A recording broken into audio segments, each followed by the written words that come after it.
Hi, everyone, and welcome to today's webinar. My name is Anna, and I'm with the New Mexico Small Business Development Center.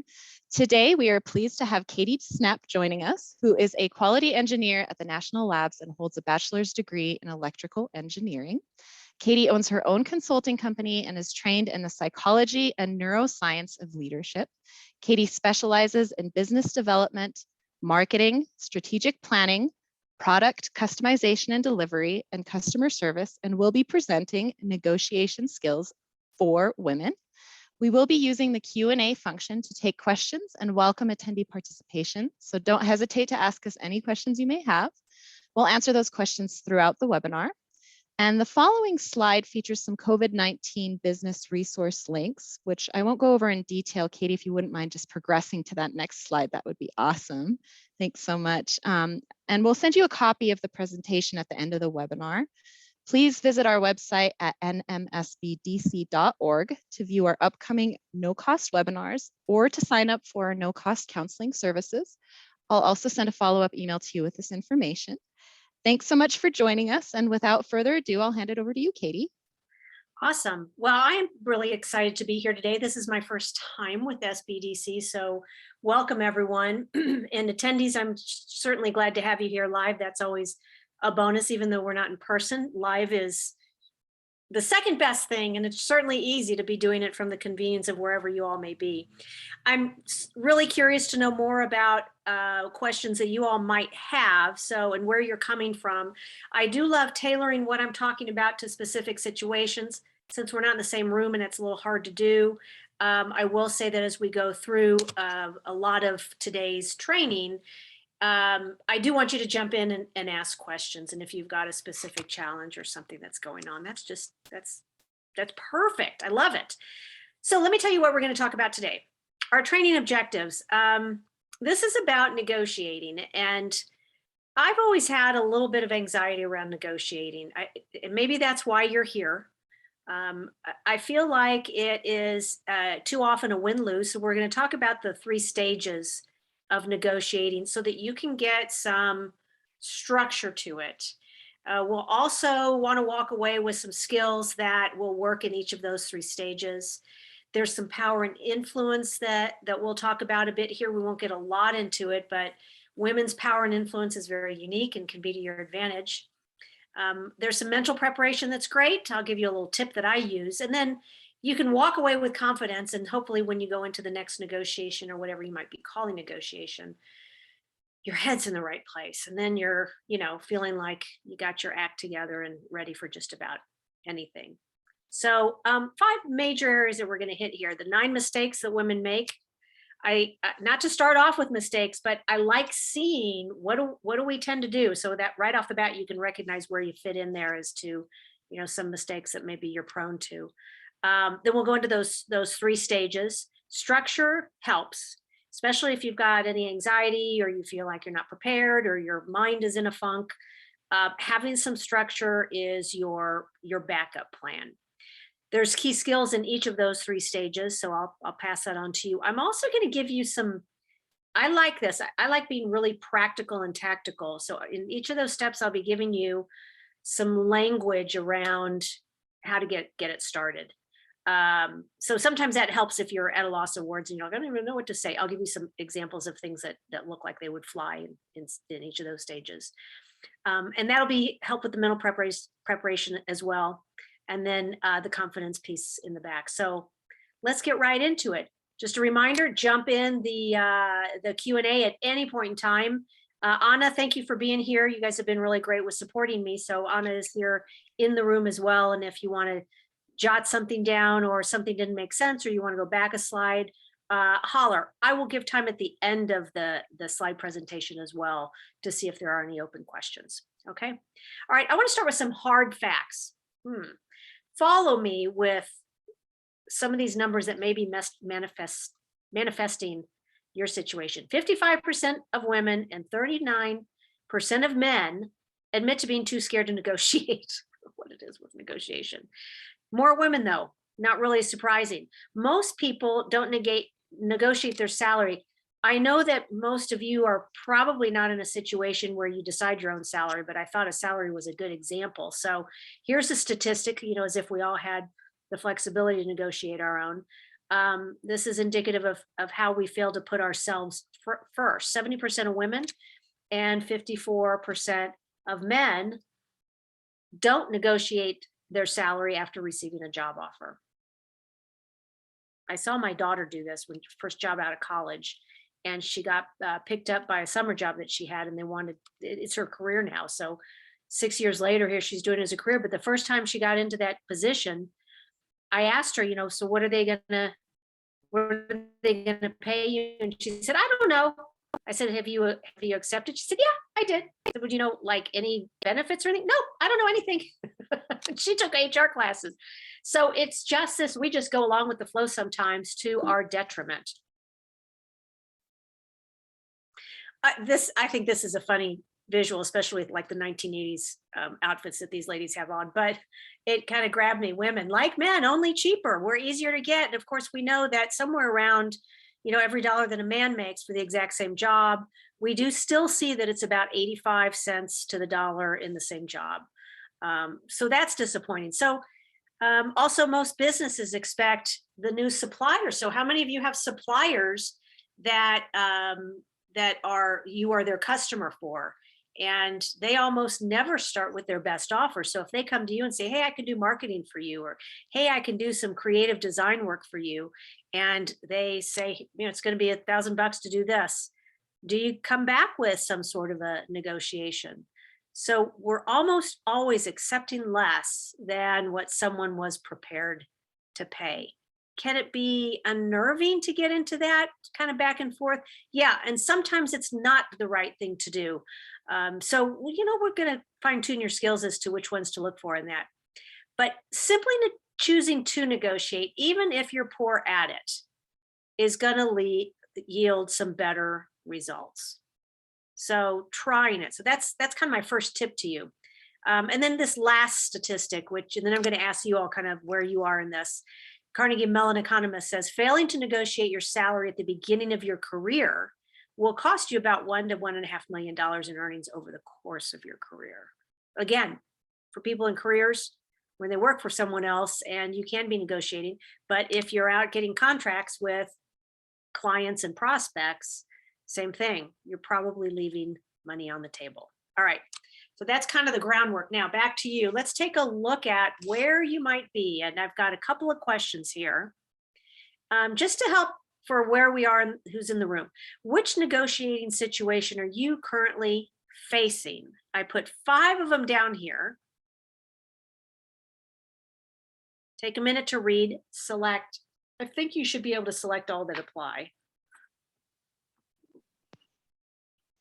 Oh, wait, I'm launching it, aren't I? Right? Yeah, I was just going to ask you about it. Yeah. Is it up right now? Okay, wait. That's because it's showing the previous one. Okay, let's try it. I feel like the drop down is only letting me go. Let's see here because it's saying share results. Here we go. Okay. It wasn't. I'm not sure what happened. I think because we were testing it earlier, it was getting a little.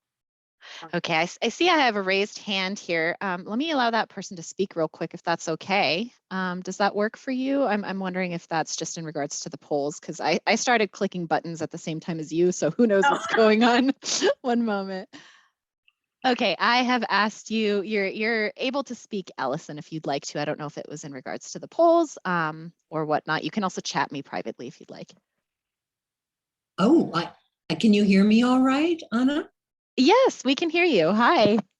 I wasn't aware that I had raised my hand. I did click on the chat box, but now that you're there, I'm wondering, I'm kind of used to the regular Zoom format, and I was looking for the little boxes of faces, and I don't see any faces of people who are here, and I'm looking in the chat, and I do see one person who's now in the chat.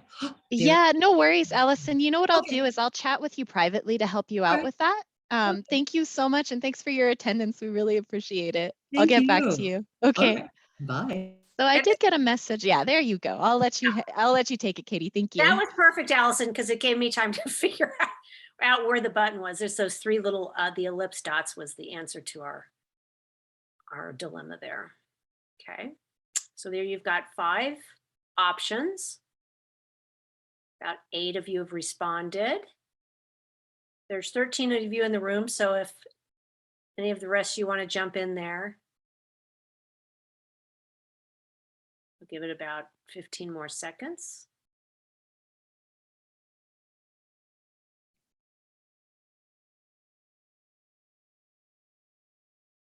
Okay.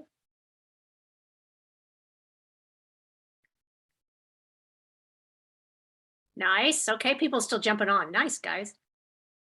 And by guys, I mean everybody. All right. We'll end it right there. Let's see what we got. Share results. Most of you say, a little over half say, you need to negotiate business contracts. All right. And then I'm looking at that last option that about half of you, more than half, you negotiate with clients or suppliers. All right. So there's options right there. Also in the mix, about half of you negotiate informally with other business people. And then some of you negotiate with prospects about work. Not very many of you negotiate on behalf of someone else. So you're mostly speaking for yourself. You're in situations where, because it's business contracts, clients, suppliers, and prospects, certainly, that might lead to those sort of things that are more formalized. Sounds to me like this could easily be an area where you want to have your head on straight. So I think this approach will work great. All right, so I'm going to ask you a follow-up question. We're going to go to the second question, which is about kind of where your head is. Here's the poll.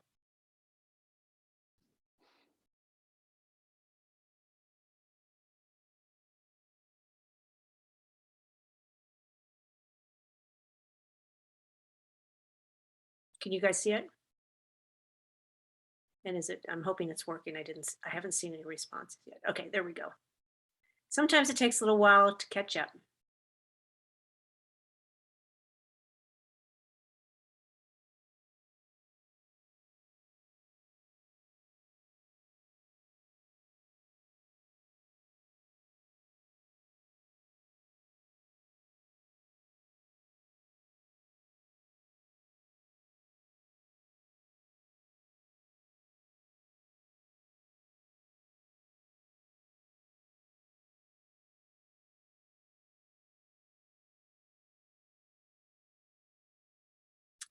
Okay, about 10 of 13 have answered. All right, I'm giving it another 10 seconds-ish.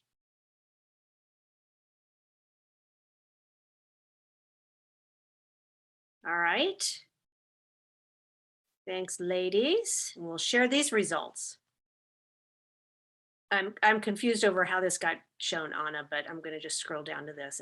It's showing the same thing twice, at least on my screen. But okay, yeah, my apologies. I don't know how it did that. It's maybe it's, yeah, I'm not sure what happened here, but let's just look at what some of these numbers are. Scared of negotiating, it looks like we've got, I need to combine the numbers because it looked like maybe 2 of them went up there. That was total technology glitch on the webinar's end.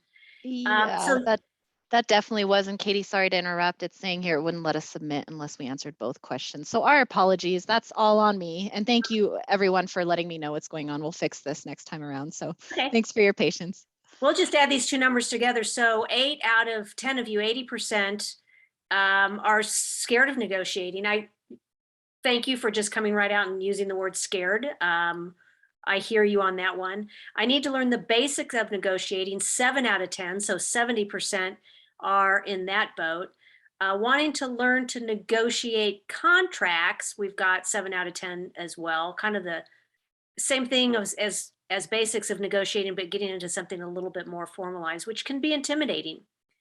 I just need reinforcement with ideas and support. And a lot of you said that. So that's cool. And then if there was anything else in the chat box, I'm not sure that there was, or the Q&A box.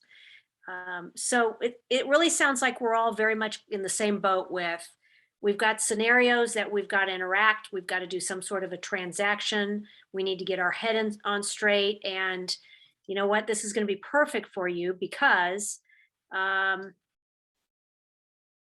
it's not basic.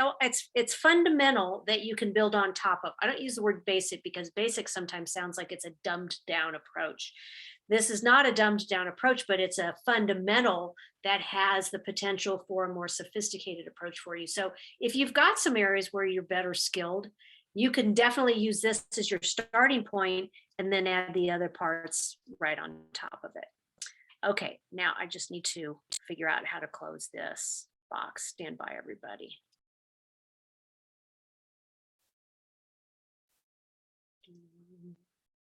Oh man.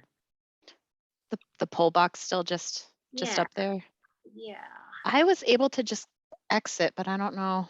I know you have two screens going on, so maybe there's something different on your end. We're not seeing it. Yeah, it's on the screen where I've got on my notes. So Oh no. Can you minimize it? Not everybody. It's not letting me. Let me do a share results real quick and stop sharing. See if it'll let it go away. Oh, for crying out loud. Oh, there's always something with technology. Okay, well, you know what? We're just going to wing it with this being, let me move the, here we go. Yeah, there was an instruction bar in front of it. Okay, ready everyone? Yes, good to go. Let's start with the 9 mistakes. 9 mistakes that women make. The first one is misinterpreting negotiating versus arguing. So think about where you're coming from, the fear factor. And when you see something as arguing, typically most of us avoid conflict. If negotiating is seen as something that has a potential for conflict or has a flavor of conflict, almost, most times you get into it, then you're going to misinterpret it as arguing. Think about what that's going to do for keeping you from feeling confident around it. Failure to set the table, getting some sort of preparedness ahead of time and knowing where you want to go with something. During the actual negotiation, women make the mistake of talking too much. I think Susan Scott, who wrote a great communication book, uses the statement, let silence do the heavy lifting. Let silence do the heavy lifting, and that can often be a good benefit for you. A mistake of accommodating too quickly. We want to please people, and so we jump in and accommodate. Going into a negotiation and not knowing your BATNA. BATNA is from well-known negotiating approaches called principled negotiation, getting to yes and getting past no.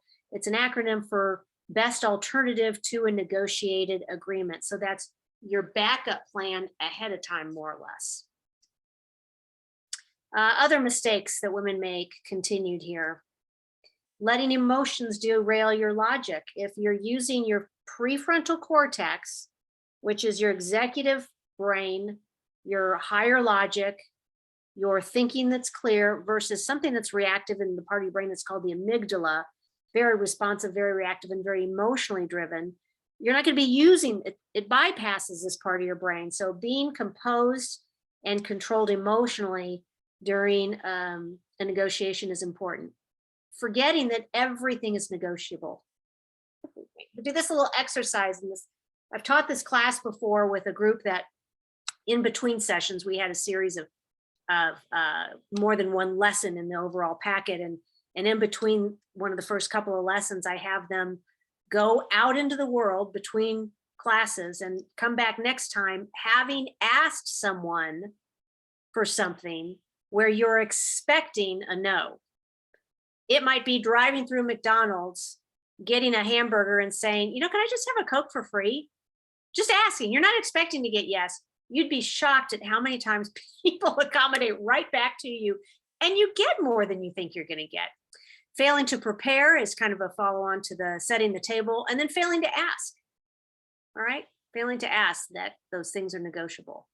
Here are the 3 stages that we'll be looking into. Super straightforward: preparation, the interaction, and the follow-up. So the before, the during, and the after. Let's start first with the preparation, the before.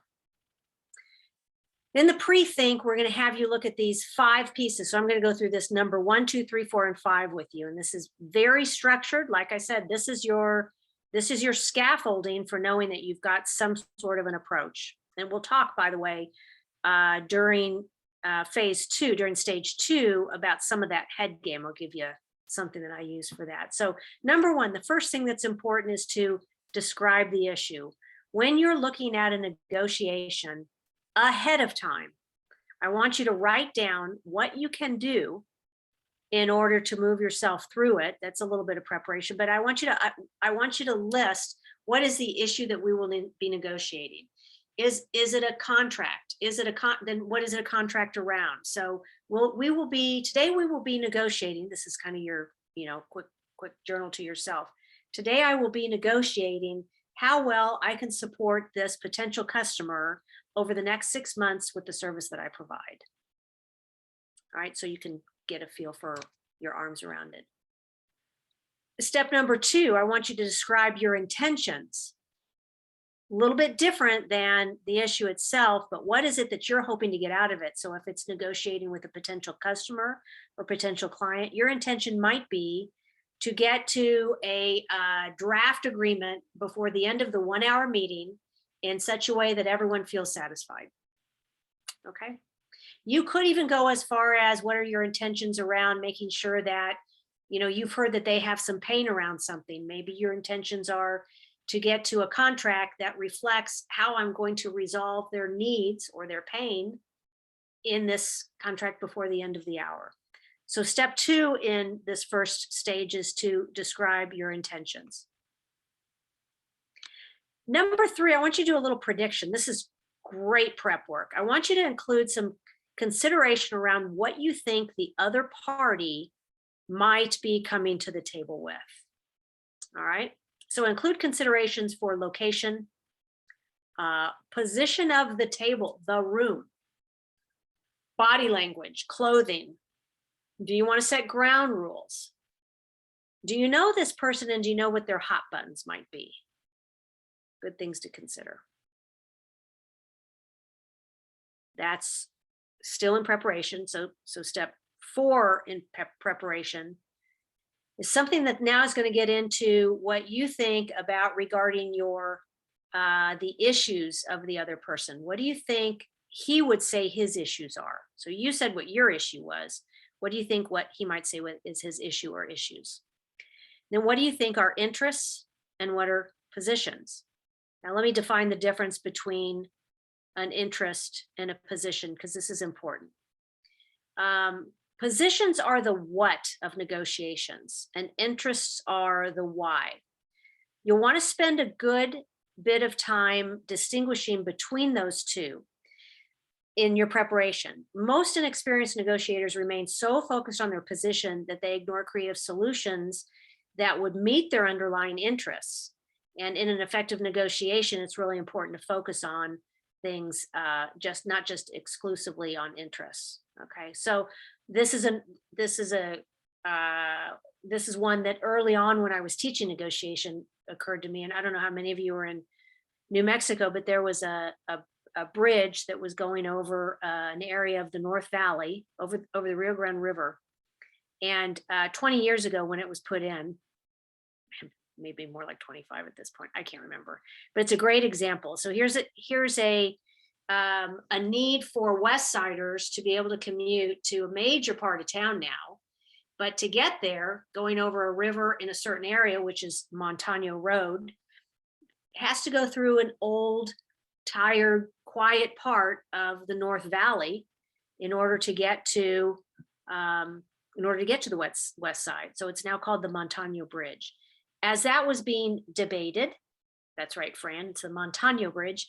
As that was being debated, the two sides were arguing very much about position. So the two positions would be to build the bridge or to not build the bridge, to build the bridge or to not. So that's arguing over positions. Can you see how hard it's going to be to get somebody to budge without going a little bit deeper? So the interests look like the part of the part of it that's below the surface, right? Like an iceberg, 9/10 of it is below the surface. So if you think about the interests of those that live on the west side, getting back and forth to work where they live on the other side of town, getting back to major attractions on the east side of town, saving time, which then again is more time with their family, gas, not having to go around, maybe they bike to work and it's really far.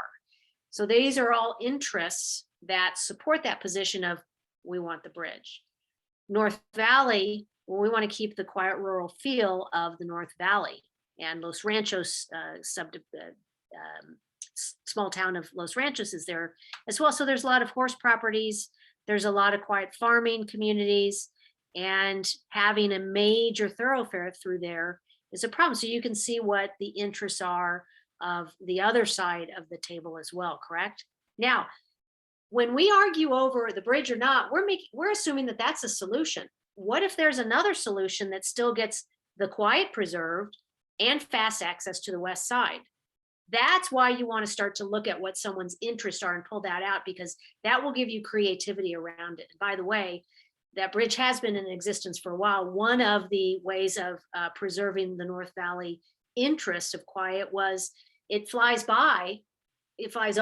through almost all of that North Valley and doesn't really have an exit until 4th Street.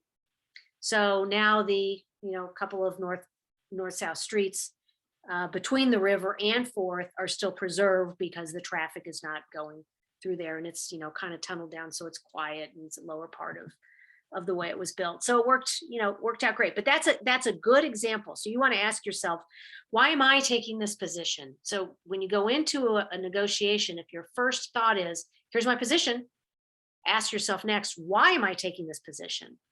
Why are they taking the position? What interests are reflected in those positions? What interests might they have that are not being met by those positions? Are there any other positions that are more acceptable to the other side or to me, or to meet the underlying interests? Some examples of underlying interests can be tight deadlines, unrealistic sales targets, staff limits, high prices by outside vendors, excessive demand. So you can look for things that are people are trying to resolve in getting something done. Okay, that should make sense. So that's a super important part of the getting to yes and getting beyond no principled negotiation concept. And then last of all, I want you to wrangle with your fears. So here's an example of this is an interesting one. I would just want to share with this with you guys because you're a woman, because you're women. Last year I was working with a small organization that was a nonprofit, and they work closely with the court system. It was in a small community in New Mexico. So they're aligned with a large part of the legal and the government communities in their small town. So the executive director of that organization, let's say her name was Sandra, that's not a real name, was running that regional office. And that regional office, kind of like a chapter, was really very highly regarded in their region, but they also had the burden, like any other nonprofit, of securing and maintaining funding for the organization. So of course they had to do fundraising events. So they were doing a friend raising to improve their outreach and maintain their image. And one of those events, Sandra was talking to a local businessman, we'll call him Bill, and she told this to me right after it happened. So Bill, this guy, had been on the board in the past, so he knew the organization. She was hoping maybe he could donate, but he'd also been involved recently in politics, local politics, and he was up for re-election on the city council. So as they're discussing, here's a negotiation on a very off-the-cuff, informal example. As they were discussing the upcoming fundraiser together, Sandra knew she wanted Bill to continue his financial support. So she said, I'm gonna just lean into this and ask the guy for money. So it sounded like this. She said, Bill, we're close to our annual fundraising goal. You've been a great supporter in the past. Can I count on you to donate tonight? And he looked back at her and he kind of smiled and he said, I'd be glad to, as long as you're willing to support me for the city council. And then Sandra told me the next day, she said, I just clammed up because it caught me by surprise and she wasn't sure what her reaction was. This is what happens when it becomes this for that. And suddenly you feel like, am I having to do something for someone else? And is that right? So it can get at a little bit of a undercurrents in our mental confidence around what's right and what's not right. And the term that she used, she said, I felt like I was being asked to put out. That was a great example of why women have this other baggage that goes on. So I thought I was being asked to put out for this guy in some sort of a way. And that got in the way of all of her negotiation from that point out. Now, I don't know that that was right for Bill to ask or not, doesn't matter. But what it did is it disrupted her mental confidence around getting through that. So this is a little post-it that I keep next to my desk, because at some point I was like, I really like this mental process that I use, and I use my labeler and put it down and just kind of keep it up. And it's around these three pieces: awareness, insight, and courage. Whatever works for you, this is one approach that can work real nicely, is think about what's going on. So your very first mental piece is around recognizing if you're getting emotional, if you feel like you're getting a little off balance, if you feel like it's going the wrong direction, just recognizing it. Then the follow-on piece is get it some insight. What's happening? Do a little diagnosing around it. And it might be nothing more than labeling it. Sometimes putting something with a label like anxiety, fear, uncertainty, gut feeling, something that's not working, something in that insight that gives it a label. And then the follow-on piece is I just remind myself, when I say the word courage, it helps me. So I come back to that courage, gets me to lean in just a little bit more. So when many of us have that, spontaneous diversions from when things go a certain direction, and this is one way of helping you on it. Okay. Now, when going into this preparation, here's the last thing I'll give you on the preparation piece, which is a lot. The preparation really is a good part of it. It's justifiably logical. I use something real quickly. If I need to give an opening, some sort of structure, I use what's called a PPP. This works for meetings. This works for meetings that don't have an agenda. That works really well. And it stands for purpose, process, and payoff. When the dialogue starts after the small talk, when the dialogue starts and you're getting into it, a simple, straightforward sentence that you can offer that says what we're here for, how we're going to go about getting it, and what we'll walk away with. Purpose, process, and payoff can be really terrific. This comes from Wilson Learning. I learned it at some point in my career and use it all the time. Easy to remember too, right? So if I'm having an interaction with someone, and let's say it's you guys said that you contract with suppliers. So let's say it's someone that wants to do some marketing for me.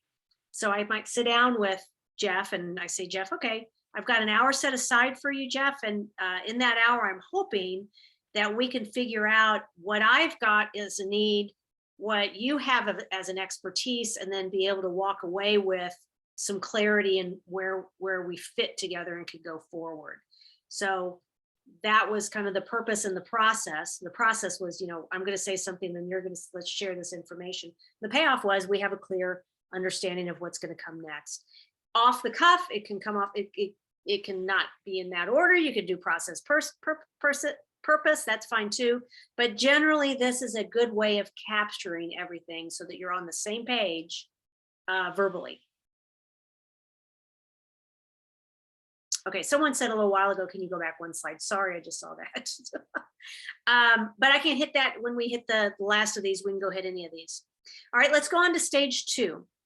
In stage 2, this looks like the actual interaction. In the interaction, the steps are entry, explore, give and take, and then closure.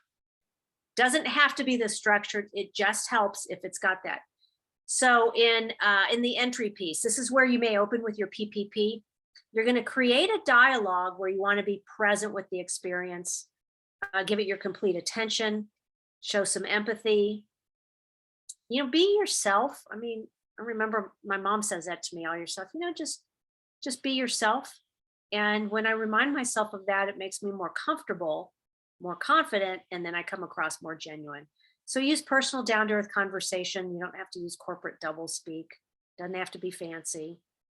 Say what you want, say what you mean, use appropriate body language, make eye contact. Sometimes having an open gesture like this versus, you know, like, although you look like you're concentrating a lot when you're doing this. So that's kind of nice, but you know, something that feels like you're not closed up. If there are physical distractions or interruptions, try to eliminate what you can. Your tone of voice can show respect for the other person and offering them feedback. Also, remember, use silence for the heavy lifting. When something's not flying right or you need to just incubate on it, let me think about that. All right.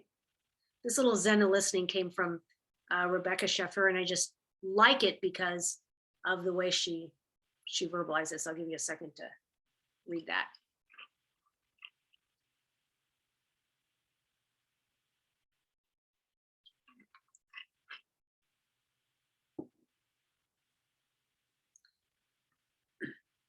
And so we're in the interaction and we've opened. We're ready to listen, starting off in the right spot. And you feel good because you've done that preparation. Now you're going to explore. Some sample explore statements. Remember I told you that I think it's helpful sometimes to see actual language like scripting, because then you can, you know, adopt whatever sounds like you, whatever feels like you. Here's some. What's your current situation? What do you hope to achieve? I'm exploring, right? What obstacles have you faced in the past? One of my favorites, what's important to you? What are the consequences of us failing to reach an agreement? All right, these are all great that you can have them, I call it figuratively, in your hip pocket. This will get some of the interaction going, and you're doing this entry and exploring. You're finding stuff out. You're not at the point yet. Don't feel like you have to be at the point where, hey, here's what we're going to do, or I'm going to go in for the kill, or just give it some time to incubate and for information to come out. Then we're going to go on to this give and take piece, which sounds a lot more like what you think of with, you know, back and forth negotiation. So this includes empathy. And empathy, you're showing the other side that you're open to them and their ideas, not just interested in your own side. It doesn't mean you agree with them. It just means you hear them and you're listening. You'll diffuse the situation and any tension around it by using empathy, because it gives the parties room for agreement. And sometimes, you know, somebody being empathetic, it shows they look like they're acting opposite of what the other person may have expected. And then often people's reaction to someone being empathetic is to be empathetic back. So it gets them to be moving towards you. We call that versatility, which is the degree to which you're seen as meeting the needs and expectations of others. Versatility is often encouraging versatility of others. So versatility encourages versatility. So some things you might say are, I can understand why you feel this way. That's a empathy statement. I understand your need to push for efficiency, and I can share your overall goal, but you know, maybe you have a but there. Sometimes you can just take the but out. I see what you're saying what you're asking for is legitimate, and I would like to meet your needs. That shows cooperation, right? Nice give and take. Here's some samples, by the way. I heard you say this, I have a typo in there. So what I heard you say is, for this to work for you, it's going to have the following attributes. Speediness, cheap, whatever. Is that right? So what I heard you say is, for this to work for you, it's going to have the following attributes. Got that right. I can agree to blank if you will agree to blank. That's an option. Try this one on. I understand you value the rapport we have with our members. Is that right? Would you be willing to sponsor our luncheon if we use your logo in all of our meetings? That's what's for a nonprofit negotiation. So there's some examples too, and those will be in the slide deck. When you're looking for nonverbal messages, just kind of a sense that women are very good at this. I think we read undercurrents very well. So viewing the other person's gestures is important. Look for the difference between verbals and nonverbals. Somebody doing this is often I think research has indicated that someone's lying when they touch their face. I don't know. Arms crossed, sitting back, lack of eye contact, what's going on, fiddling with objects. Often you can see, something is telling you in the gut. So here's some other reactions that you can use. More script. Respond to your counterpart's arguments. Avoid focusing on their stated position. I'm not going to read all these, but also put yourself in the other person's shoes and develop reasonable responses to their no. Just some remembrances for, are you really checking correctly with what you hear? Okay, that's a nice little cheat sheet to review before you go into a session. That might be a good reminder. And then last of all, closure. So in closure, it might sound like, hey, I feel like we're extremely close on this. These are great statements to push to closure. I feel like we're extremely close. Do you think there's room for us to meet in the middle? I feel like we have an argument or an agreement in principle. Let's work on the details. Are you okay with that? Okay. It's always okay if you're feeling like it's pushing. It's always okay to come back with let's incubate and come back later, especially if you feel like you're not thinking straight. Okay, so that brings us, so that's the interaction. That brings us to stage 3, which is a follow-up, something we easily forget, but we know we want to reinforce and support. We want to ask ourselves how it went. We want to be able to do it better the next time if there's improvement areas and any opportunities for feeling a good impression. So in following up, just remember, is there some piece of, even if you didn't get what you wanted, or even if it looked like it was, even if it was combative, I think it's always a great gesture to do a follow-up, be professional, be the one that takes the high road, follow up and support. Somebody said, live to negotiate another day. Yeah, because you'll probably have more. So these are the 3 again. Stage 1 was preparation. Stage 2 was the interaction. And stage 3 was the follow-up. Okay, so especially stage 1 and 2 is a lot of content. There's nothing else beyond this. I wanted to kind of ask you guys how you felt like that was sitting with you. But I also want to make sure that there's not any questions. And I would love to hear dilemmas or challenges, or if anyone wants to share something with someone else. I've saved this last little chunk of time for it.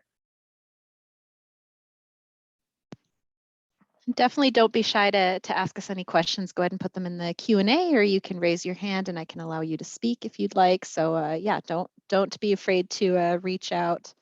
And then I've been kind of monitoring the chat just to let you know, Katie, and we did get a comment that said negotiating, ooh, that's a tongue twister, versus arguing. That's good. And I thought that was a good one too. So thanks for sharing that. And then I think there weren't any specific questions. Again, reach out if there are. And then I see that Nandai, I don't know if I'm pronouncing that right. Sorry if I am. Was there a slide that you wanted me to go back on? And then while we wait to hear back from you, it looks like we did just get something in the chat, Katie, that said, are there any supporting documents or downloads about the information presented? And on my end, I can say that we will be sure to email you the slide deck, and we will make this webinar available on demand and on our YouTube channel. So you'll be provided with all that information. And then Katie, if you'd like to add anything there, feel free to. Okay. And it looks like we have somebody who raised their hand. I will go ahead and allow you to talk. Hi there. Thank you so much. My name is Carletta, and I was putting a message in the chat as well, or the Q&A. My question is, how do you negotiate with confidence when it's an area that you have absolutely no idea of around? Here's what I'm looking at is I have contractors that are doing repairs for rental property that I have, and I've gotten, just different bids from different ones, but I get a sense that because I'm a woman, that I don't know, that I'm not being told the whole truth, that there's a better deal, but I don't have any way to validate that. So does that make sense? It does, and I'm in, actually, if you could see the back of this office right now, it's been in renovation for a week, and so I'm sitting in a pile of dust. So I've been dealing with contractors who I really like. But maybe this is, tell me, what was your name? Carletta.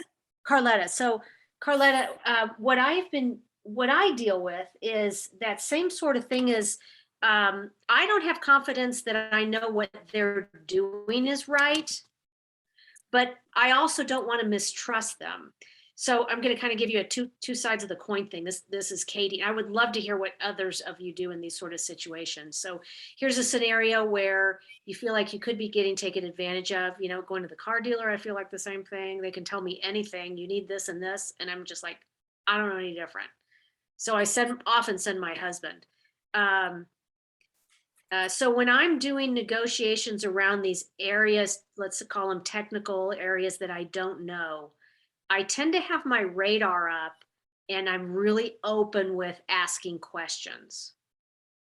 So to me, by asking them questions or show me more, or can you give me a budget, or where are we on the budget? Or if you get 10% over it, can you tell me within 24 hours? Or, and I'm not good at demanding that they stay within budgets, which is, if it's what it takes, it's what they take.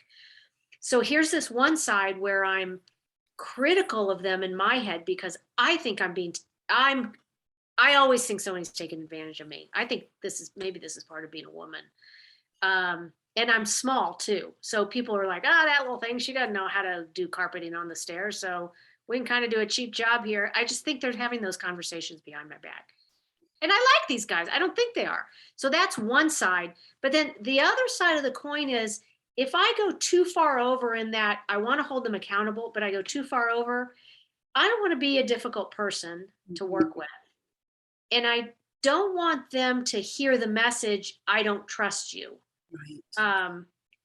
These guys, especially, this is a generalization, total stereotype, but the people that are in the trades generally they're not communication giants. They're not refined in negotiation and communication skills. And so if I say something like, well, let's sit down on the table and talk about what we think the 3 possible things that could go wrong in this project. I mean, they'd be looking at me like, that's weird. You think I went to college to learn that or something? And so I don't want to make them uncomfortable. I really want them to have this skill that they're so good at and they love doing, and I want to pay them for it.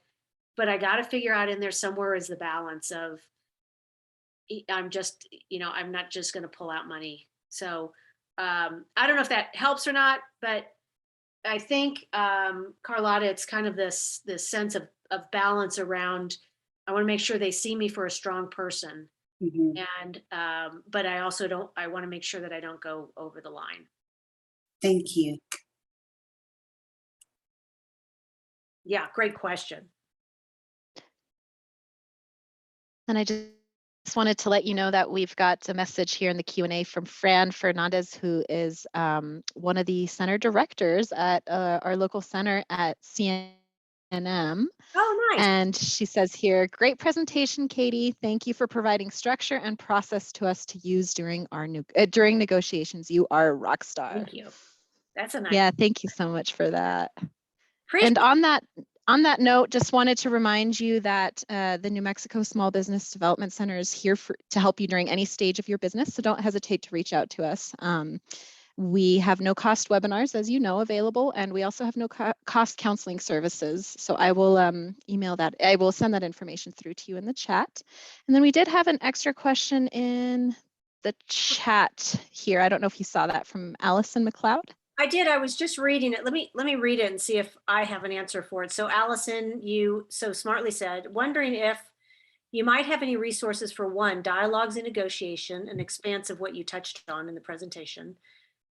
Two, you know of any groups that would include role play opportunities in the context of a group for exploring business issues? I don't. I know that Anderson's certificate program had a negotiation certificate for a while. That was like 5 sessions and there was a lot of role playing in it. But I don't think they've offered that for 2 or 3 years. So I can't really help with that. The dialogue piece, I have not seen a book that did that. It's one of the reasons I added in these charts is with the coaching that I do. I find that people often like hearing the language. They're like, if I can just get started on what the opening sounds like, I don't want to follow a script, but if somebody can give me some verbiage around what that sounds like, I think it's really helpful for folks. So I would encourage just get online. There might be a couple of LinkedIn groups that are with negotiation, or some Facebook pages that are around, some Facebook business groups that do that sort of thing. My guess is, there's something for absolutely everything now. All right. Does everyone feel like they're more ready to negotiate at this point? I hope I can get a thumbs up, or if you want to jump in the Q&A and ask anything, would just make sure there's nothing hanging here that I can help you with. We got a yes, thank you. Another yes, thank you. Tricia. Super helpful. Thank you so much. Thumbs up. Yes, thank you for all the information. The steps are awesome. Yeah, no, this has been a great presentation. Thank you so much, Katie. Sure. Yeah, looking forward to the next ones. We have a couple more coming up. Same presentation, but if you want to join again, feel free to. We will email you that information, let you know when and where you can register. And I don't think we have any more questions. Oh, got another thumbs up here. So thank you all so much for your participation. And oh, we did just get a comment. Let's see here. Oh, okay. So here is a resource, Never Split the Difference. Never Split the Difference by Chris Voss is good. Yeah, women do have things that are a little bit different in the way they'd approach things. That's excellent. Thanks so much, Michelle, for mentioning that to us. And yeah, just getting a lot of thank yous again. So Katie, at this stage, I think we can go ahead and wrap it up, unless you want to give it a little while for someone to send in some more questions. Or did you have any closing words? I would just say if you all need to go, it sounds like that's about everything. And I'm glad to meet you all. Yeah, thank you so much. And thanks everyone for your attendance again. And Katie, you're amazing. We really enjoyed our time with you. I will go ahead and end the webinar now, and then I will start dismissing the attendees. Thanks so much.